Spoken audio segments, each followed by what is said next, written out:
Assalamu alaikum. In this video, we'll look at how there are rabbinic traditions saying that God became impure.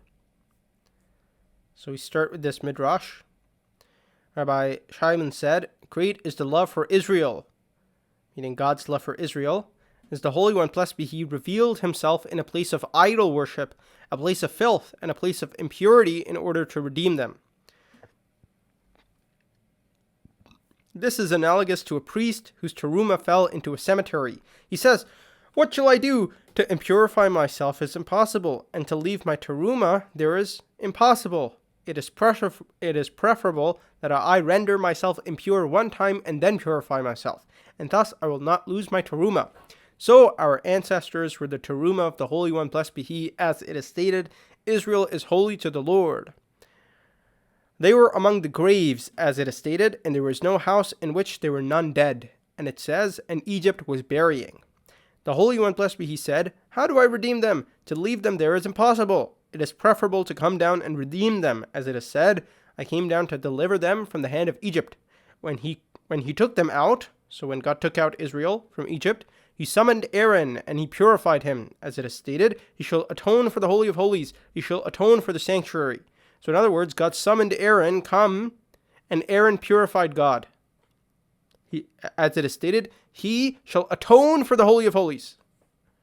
So He called Aaron, and Aaron purified God because God became impure when He came into a land of idolatry in Egypt. Right? Again, God revealed Himself in a place of idol worship, a place of filth. God literally went there, and He became impure, and Aaron had to purify God.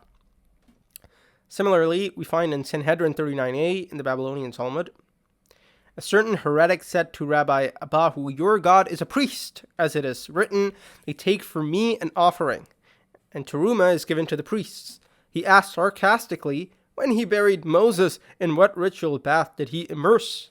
A priest, this is the explanation, a priest who contracts impurity from a corpse must immerse in order to be able to partake of teruma.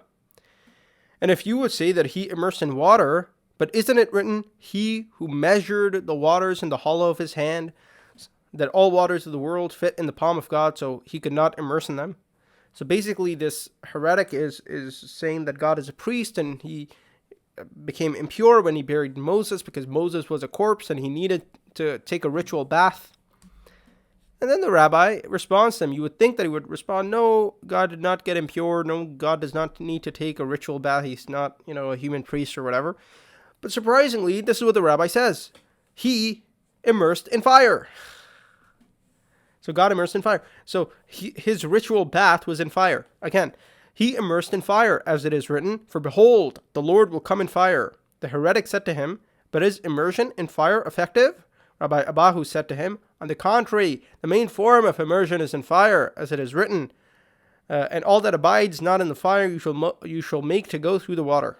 Allah subhanahu wa ta'ala said, "Huwa Allahu alladhi la ilaha illa huwa al-malikul quddus as-salamul mu'minul muhayminul azizul jabbarul mutakabbir subhanallahi amma yushrikun." He is Allah, other than whom there is nothing worthy of worship. The sovereign, the pure, the perfection, the grantor of security, the overseer, the exalted in might, the compeller, the superior. Exalted is Allah above whatever they associate with Him. Exalted is Allah above whatever they associate with Him.